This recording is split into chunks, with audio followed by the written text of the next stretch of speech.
کہ اب ہمارے لیے ضروری ہے کہ جو حضرات صاحب حیثیت ہیں وہ صاحب حیثیت ہوں اپنی طرف سے، اور اگر گھر میں جتنے لوگ صاحب حیثیت ہیں، زکوٰۃ کے جو لوگ صاحب نصاب ہیں، زکوٰۃ دیتے ہیں، گھر میں 4 آدمی ہیں تو 4 لوگ، 1 آدمی تو 1 آدمی۔ میں ہوں اتفاق سے، میرے پاس بھی اتنا پیسہ ہے، میری بیوی اس کے پاس اتنا زیور ہے کہ وہ بھی زکوٰۃ دیتی، میں بھی زکوٰۃ دیتا ہوں، میرے بچوں کے پاس ابھی اتنا سرمایہ نہیں ہے، تو مجھے 2 لوگوں کی قربانی کرنی پڑے گی، ایک میری طرف سے، ایک میری بیوی کی طرف سے۔ جو لوگ قربانی کراتے ہیں ان کے لیے افضل ہے، یہ واجب نہیں ہے، افضل ہے کہ وہ 10 دنوں میں جب تک ان کی قربانی نہ ہو جائے، ان کے جانور کی قربانی، تب تک ناخون کا مسئلہ ہے، بال کا مسئلہ ہے، وہ نہ کٹائیں تو بہتر ہے۔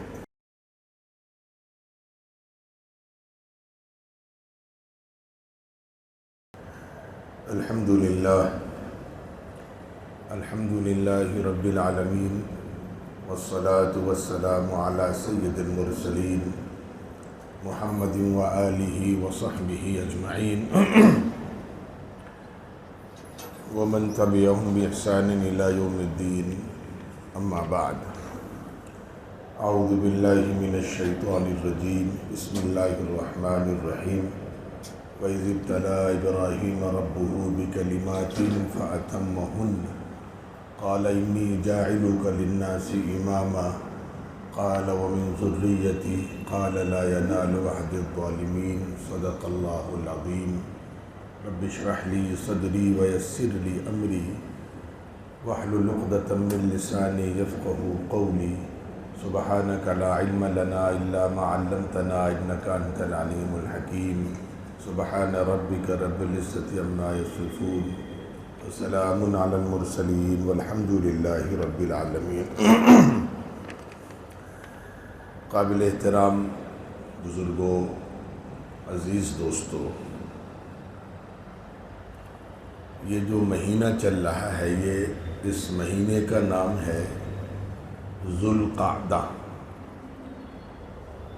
اور اس کو ذی قعدہ بھی لوگ کہتے ہیں، اور یہ اسلامی سال کا 11واں مہینہ ہے، اور انشاءاللہ آج اس کی 27 تاریخ ہے۔ اس مہینے کی 2 دن بعد یا 3 دن بعد جو مہینہ شروع ہوگا، اس مہینے کا نام ہے ذو الحج یا ذی الحج، جو بھی نام آپ کو یاد آ جائے، ذو الحج یا ذی الحج۔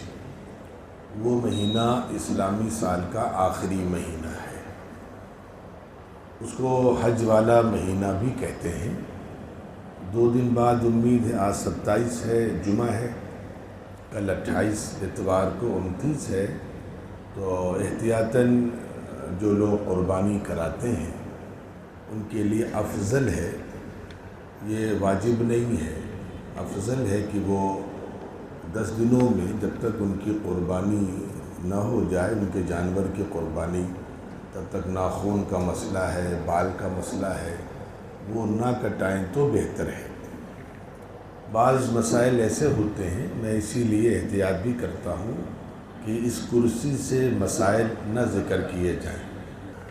خیر، اس میں یہ ایک چیز ہمیشہ یاد رکھیے گا کہ جب بھی گفتگو کی جائے تو اس میں اس انداز سے گفتگو کی جائے کہ مسائل سے یا مسائل کی بحث سے پرہیز کیا جائے، فضائل پر بات کی جائے۔ اسی لیے میں نے ذکر کر دیا کہ یہ چیز افضل ہے، واجب نہیں ہے۔ آپ بال کٹا لیں تو کوئی گناہ نہیں ہے، اس میں ناخن کٹا لیں تو کوئی گناہ نہیں ہے، لیکن افضل ہے کہ ہم نقل کریں ان حضرات کی جو حضرات حج میں تشریف لے گئے ہیں۔ اتوار تک آپ لوگ اس سے فارغ ہو لیں انشاءاللہ، اللہ تعالیٰ اس کا بے پناہ اجر عطا فرماتے ہیں۔ دوسری بات یہ ہے کہ یہ مہینہ جو 2 دن بعد شروع ہوگا، اس کو حج والا مہینہ کہتے ہیں۔ اس مہینے کی جو بھی داستان ہے، اس کا جو بھی نظام ہے، اس کا ایک بڑا تعلق حضرت ابراہیم علیہ السلام کی ذات اقدس سے ہے۔ ہم نماز میں درود شریف پڑھتے ہیں، اس میں حضرت ابراہیم علیہ السلام کا نام ضرور لیتے ہیں۔ اللہم صلی علی محمد وعلی آل محمد کما صلیت علی ابراہیم وعلی آل ابراہیم۔ ایسے ہی دوسری درود ہے اللہم بارک علی محمد وعلی آل محمد کما بارکت علی ابراہیم وعلی آل ابراہیم۔ ابراہیم علیہ السلام کا کیا تعلق ہے کہ ان کا تذکرہ اللہ نے قرآن مجید میں رکھا اور نماز میں بھی رکھا۔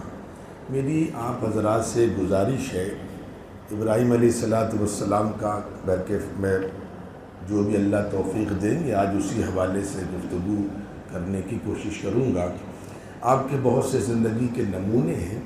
ایک نمونہ ہے اولاد کی فکر، میں قرآن کی روشنی میں کہہ رہا ہوں۔ قرآن مجید میں ابراہیم علیہ السلام کا تذکرہ اتنی مقامات پر آیا ہے کہ اللہ تعالیٰ نے پوری زندگی کھول کر کے رکھ دی، بلکہ آپ دیکھیں گے تو غالباً 13ویں پارے میں غالباً سورہ ابراہیم باضابطہ ایک سورت ہی ابراہیم کے نام سے اللہ رب العزت نے اس کلام پاک میں رکھی ہے۔ کلام پاک میں جو ابراہیم علیہ السلام کی مختلف زندگی کے نمونے رکھے، اس میں اس وقت کے حوالے سے ایک بات پہلے عرض کر دوں، اپنی اولادوں کی فکر۔ یہ ایک پیغمبر کی بہت بڑی ذمہ داری ہوتی ہے، اور ہم گنہگاروں کو بھی سبق ملتا ہے کہ ہم اپنی اولاد کی ایمان کی فکر ہر حال میں کریں۔ ابراہیم علیہ السلام نے دونوں کام کیے، ہم ایک کام کرتے ہیں۔ ابراہیم علیہ السلام نے پہلے آخرت کی فکر کی ہے، بعد میں دنیا کی فکر کی ہے۔ اپنی اولاد کے لیے دنیا کی فکر بھی ضروری ہے، یہ نہیں کہ بس چھوڑ دیا اپنے وہ کیا کرنا۔ یہاں تک آیا ہے کہ آپ کوشش کرو کہ جب اس دنیا سے رخصت ہو تو آپ کی اولادیں اس لائق ہوں کہ وہ عزت کی زندگی گزار سکیں۔ یہ حکم ہے۔ اتنا دین کے نام پر مت خرچ کرو کہ تمہاری اولادیں تمہارے بعد پریشان ہوں۔ تو زندگی کے لیے، ان کی اچھی تعلیم کے لیے، ان کے اچھے مستقبل کے لیے جہاں فکر کرتے ہیں اس میں بھی اللہ نے ہمیں ثواب دیا ہے، لیکن اسی کے پیرلل ہمیں ان کی دینی فکر، ایمان کی فکر، عقیدے کی فکر، آخرت کی فکر وہ بھی ضروری ہمارے لیے۔ چنانچہ ابراہیم علیہ السلام کا تذکرہ اللہ نے قرآن میں فرمایا وَوَصَّىٰ بِهَا إِبْرَاهِيمُ بَنِيهِ وَيَعْقُوبُ۔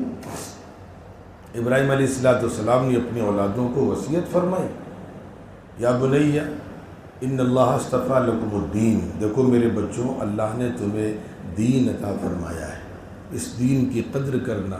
فَلَا تَمُوتُنَّ إِلَّا وَأَنْتُمْ مُسْلِمُونَ، اس کا خیال رہے کہ موت ایمان کی حالت میں آئے۔ اب یہ میں نے ابراہیم علیہ السلام کا مختصر سا زندگی کا ایک حصہ آپ کے سامنے رکھا، اب آپ سے گزارش کر رہا ہوں۔ آج کی اس وقت کی سب سے بڑی مصیبت ہمارے لیے اور ہمارے بچوں کے لیے اور آنے والی نسلوں کے لیے کہ ہم ان کا ایمان کیسے مضبوط کرائیں۔ ہمارے بچے جانتے ہی نہیں پیغمبر کون ہیں، صحابہ کون ہیں۔ تو میں ایک مشورہ دے رہا ہوں آپ حضرات کو، اگر آپ کو انگریزی آتی تو، ہندی آتی ہے تو، اور اردو آتی ہے تو، قصص الانبیاء، قصص النبیین، اس انداز سے ہمارے یہاں علماء نے پیغمبروں کی زندگی کو بہت ہی آسان انداز میں مرتب کر کے عوام کے لیے، بچوں کے لیے کتابیں تیار کر رکھی ہیں۔ اردو میں بھی ہیں، عربی میں بھی ہیں، ہندی میں بھی ہیں، انگلش میں بھی ہیں۔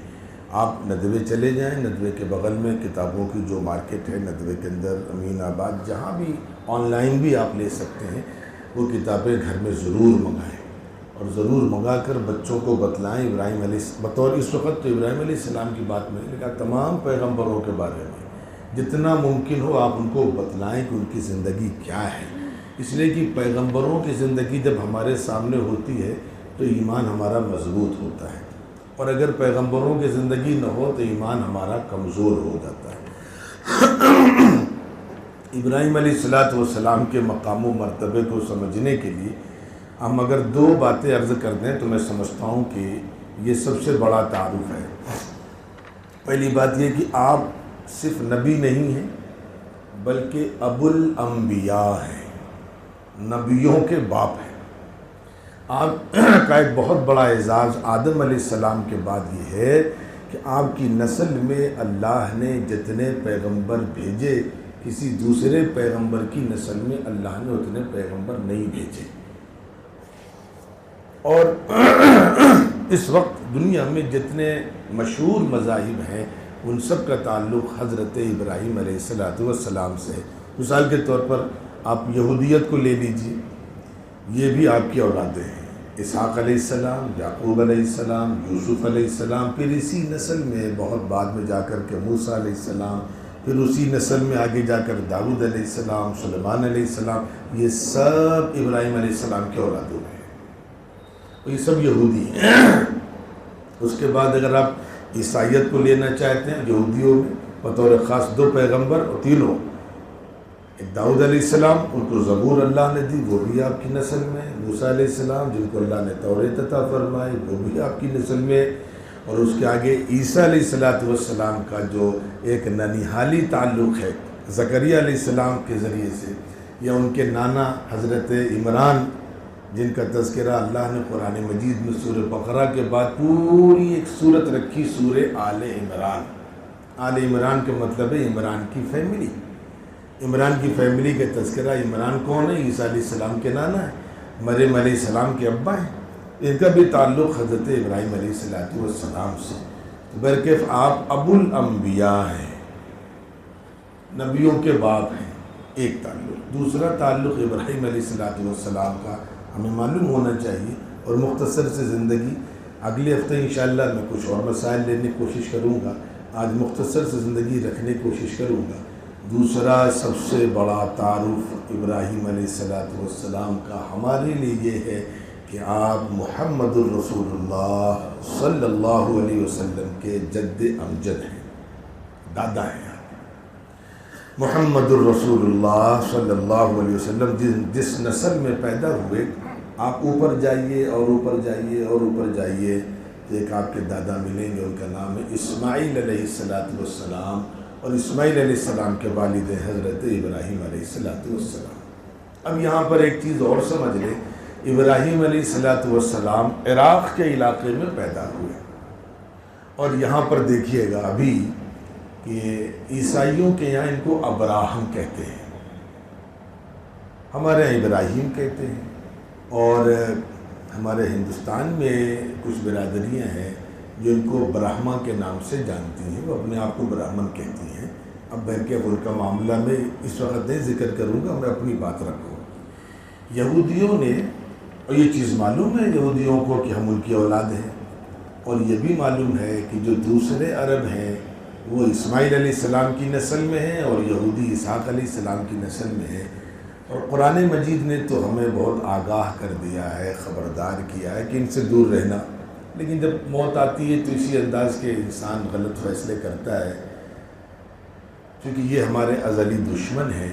ان کی دشمنی کی وجوہات کیا ہیں بعد میں، اس وقت مجھے ابراہیم علیہ السلام کی شخصیت کو آپ کے سامنے رکھنا ہے، لیکن آپ کو بیچ کی بات بتاؤں، ابھی آپ نے دیکھا ہے کہ یہودیوں میں اور عربوں میں کافی قربت ہو گئی ہے، کافی دوستی ہو گئی ہے، بلکہ اندر خانہ تو تقریباً سارا میل ملاپ بزنس بھی شروع ہو گیا ہے، اور ایران کے مقابلے میں دونوں مل کر کے جنگ بھی لڑ رہے ہیں۔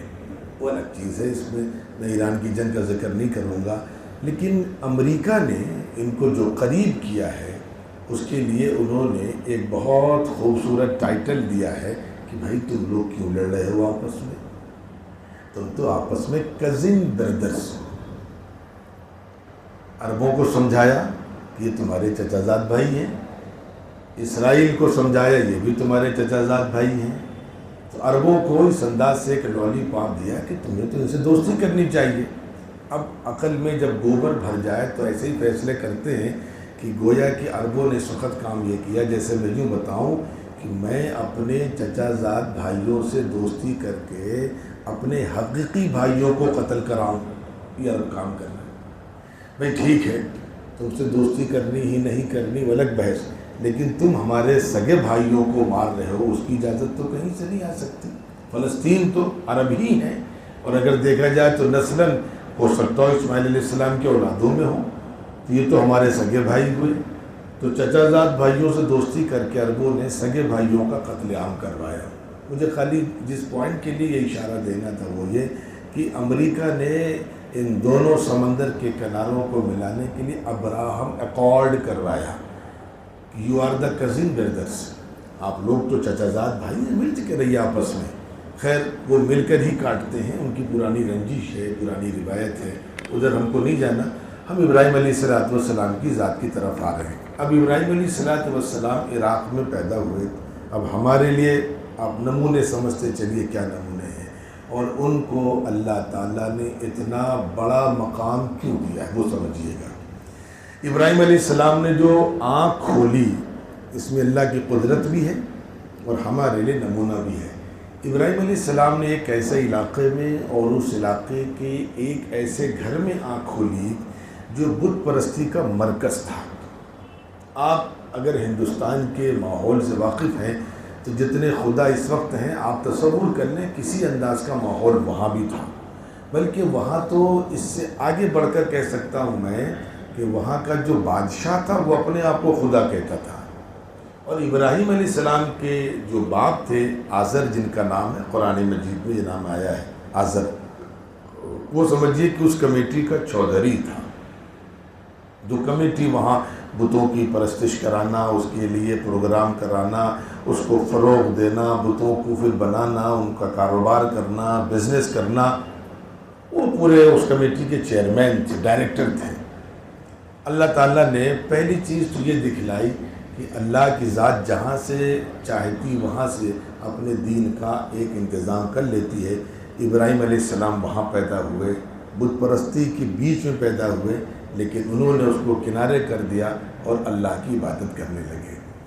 ہم کو بظاہر یہ کام بہت آسان لگ رہا ہے، لیکن میں ایک مثال دوں اس دور کی تو سمجھ میں آئے گا کہ یہ کام کتنا مشکل ہے. آپ یہ تو چھوڑ دیجئے ایمان عقیدے کی بات ہے. ہم لوگ اپنے گھروں میں شادی بیاہ میں جو چیزیں ہمارے خاندان میں چلی آ رہی ہیں اس کو تو چھوڑ نہیں پاتے. نہیں صاحب، وہ ہمارے خاندان میں بارات جاتی ہے اور یہ جاتا ہے، اور شادی بیاہ کی رسمیں کیسی احمقانہ ہیں اور اس پر مسلمان ابھی مصر ہیں. اب ایک صاحب نے مجھے بتلایا تو میں نے ان سے کہا کہ اس کا مطلب ہے کہ علماء تو باضابطہ کتاب لکھیں پھر شادی بیاہ کی رسومات پر.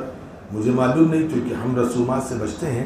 انہوں نے بتلایا کہ ایک رسم یہ ہے کہ اگر آپ بائی دبے لڑکے والے ہیں اگر، اور لڑکی والوں سے بات چیت طے ہو رہی ہے تو آپ یہاں سے مٹھائی لے کر کے جائیں گے. اب مٹھائی لے کر اگر آپ یہاں سے 50 ڈبے 50 کلو یا 60 کلو مٹھائی لے کر کے جائیں گے تو پھر اسی میں سے لڑکے والے آپ کو آدھی مٹھائی واپس کریں گے. یہ کیا مصیبت ہے؟ اگر ہم کو واپس ہی کرنی تھی تو ہم رکھ لیتے.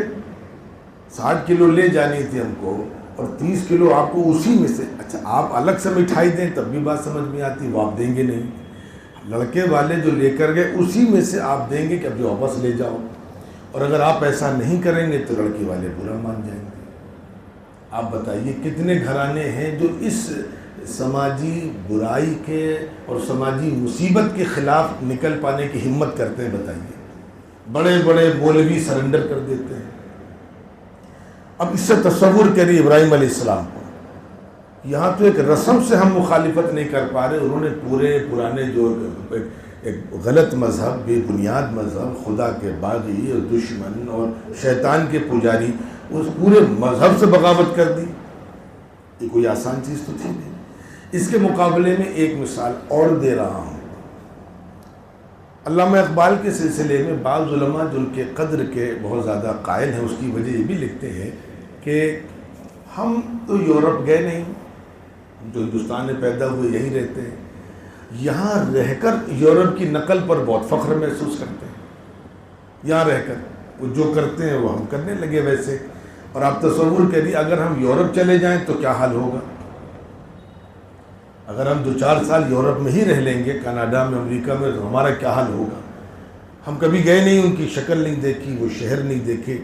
وہاں سے جو چیزیں سوشل میڈیا کے ذریعے، فلم کے ذریعے کیسے بھی آئیں، انہوں نے پینٹ پھاڑی تو ہم نے پینٹ پھاڑ لی، انہوں نے بال بڑے کیے تو ہم نے بال بڑے کیے. جو بھی انہوں نے کیا ہم نے کرنا شروع کر دیا، بے سوچے سمجھے کہ وہ صحیح ہے یا غلط ہے. الگ بات علامہ اقبال کا کمال کیا ہے. علامہ اقبال یورپ گئے، وہاں رہے، ان کی زندگی کو قریب سے دیکھا، اور بعد میں وہاں سے واپس آ کر کے ان کی نکیر کی اور اس تہذیب کو دھتکار دیا۔ یہ ان کا کمال ہے کہ شراب خانے سے آدمی واپس آ جائے شراب پیے بغیر، تو کمال ہے۔ مسجد میں بیٹھ کر ہم کہ صاحب شراب نہیں پیتے، ہمارا کیا کمال، یہاں تو ملتی ہی نہیں ہے۔ تو یہ ابراہیم علیہ السلام کا سب سے عظیم کمال کہ کس ماحول میں پیدا ہوئے اور وہاں سے کیسے انہوں نے بت پرستی کو کنارے کیا۔ تو اللہ تعالیٰ نے اس وجہ سے پیغمبروں کو وہ مقام عطا فرمایا۔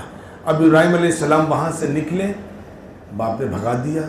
اب آپ تصور کریے کہ ہجرت کے سلسلے میں یاد رکھیے گا، آپ حضرات کہاں رہتے ہیں مجھے نہیں معلوم، یہ ابراہیم علیہ السلام کی جو ذات اقدس ہے وہ نمونہ ہے۔ ان کے پوتے بلکہ پل پوتے ہیں یوسف علیہ السلام، ان کے نام کی بھی قرآن مجید میں پوری صورت ہے۔ اتنا عظیم خاندان ہے کہ قرآن میں اس خاندان کا ذکر زیادہ ہے اور حضور کے گھرانے کا ذکر ہے ہی نہیں، اس خاندان کے ذکر زیادہ، اس لیے کوئی تعلق تو ہے، تبھی اللہ نے ان کی سنتوں کو، ان کے نظام کو ہمارے لیے لازم قرار دیا۔ یوسف علیہ السلام کا ایک واقعہ، ایک تو یہ واقعہ ابراہیم علیہ السلام کا اور یوسف علیہ السلام، دیکھیں واقعات آپ جانتے ہیں لیکن مجھے اس میں سے جو کچھ اشارے ہیں وہ آپ کے سامنے رکھ رہے ہیں۔ یوسف علیہ السلام کو جب زلیخا نے گناہ کی دعوت دی، آپ سن چکے ہیں، محل تھا، محل کے دروازے یوسف علیہ السلام کے لیے بند کرا دیے زلیخا نے اور گناہ کی دعوت دی، کوشش کی۔ یوسف علیہ السلام بھاگے، انہیں گناہ نہیں کرنا ہے، بچنا ہے، اللہ نے بچایا۔ ایک یوسف علیہ السلام بھی گناہ سے بھاگے اور ان کے پردادا ابراہیم علیہ السلام بھی بت پرستی کے علاقے سے بھاگے۔ علماء نے یہاں پر ایک حکمت کی بات لکھی ہے، اسی لیے کہا گیا کہ پیغمبروں کو پڑھاؤ، جب پیغمبروں کو پڑھائیں گے تو زندگی سے نمونے ملیں گے۔ علماء نے لکھا کہ جس علاقے میں گناہ سے بچنا مشکل ہو اس علاقے کو چھوڑ دینا ضروری ہے، اور جہاں پر اپنا ایمان محفوظ نہ ہو اس علاقے کو ہمیشہ کے لیے چھوڑ دینا فرض ہے۔ اگر ہم کسی ایسے علاقے میں رہ رہے ہیں، کسی ایسی محفل میں رہ رہے ہیں کہ جہاں گناہ بہت آسان ہے، ہم گناہ میں پڑ سکتے ہیں، تو علماء نے لکھا جیسے یوسف گناہ کے ماحول میں تھے اور وہاں سے بھاگے، ایسے ہی ضروری ہے ہر انسان اگر گناہ سے بچنا چاہتا ہے وہ علاقہ چھوڑے، ورنہ اگر علاقہ نہیں چھوڑے گا تو ایک نہ ایک دن گناہ میں پڑ جائے گا۔ اور ابراہیم علیہ السلام کی زندگی یہ کہتی ہے کہ اگر خدا نخواستہ اپنا ایمان بچانا مشکل ہو جائے تو وہ علاقہ، وہ سرزمین، وہ حصہ چھوڑ دینا چاہیے، اس علاقے میں منتقل ہو جانا چاہیے جہاں پر ہمارا ایمان محفوظ رہ سکے۔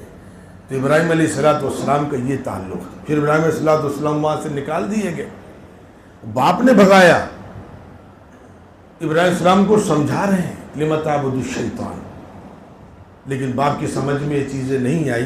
اب آپ سوچئے کہ اس کے بعد بھی ابراہیم علیہ السلام باپ کے لیے دعائیں کرتے ہیں، وہ الگ مسئلہ ہے کہ کافر باپ کے لیے دعا کرنی چاہیے نہیں کرنی چاہیے، ہمارے یہاں منع ہے۔ ابراہیم علیہ السلام کی شریعت میں کیا تھا وہ ہم کو نہیں معلوم، ہماری شریعت میں حرام ہے، کافر کے لیے دعائیں مغفرت نہیں کر سکتے چاہے اپنا باپ کیوں نہ ہو، اس کی خدمت کر سکتے ہیں، تیمارداری کر سکتے ہیں، اس کے کام آ سکتے ہیں زندگی میں، لیکن اگر کفر پر خاتمہ ہو رہا ہے اس کے لیے ہم دعا نہیں کر سکتے۔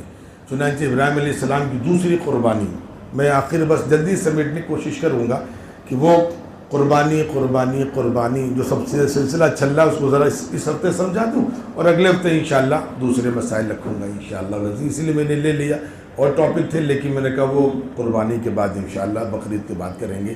اب ابراہیم السلام بیچارے وہاں سے گئے، اب سوچیے کتنے پریشان ہوں گے، وہاں سے گھومتے گھومتے فلسطین پہنچے اور راستے میں کئی مسائل آئے، اور پھر ایک مسئلہ شیطان سے، پھر ایک نمرود بادشاہ سے ملاقات ہوئی، اور اس نے جب دیکھا کہ یہ معاملہ ہے تو اس نے، اور پہلے سے سن چکے تھے، تو ابراہیم علیہ السلام کا دوسرا امتحان لیا گیا کہ ان کو آگ میں ڈالا گیا۔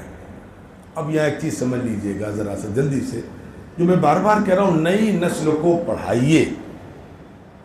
یہ جو آج کل اسلام بہت زیادہ پھیل رہا ہے تیزی سے،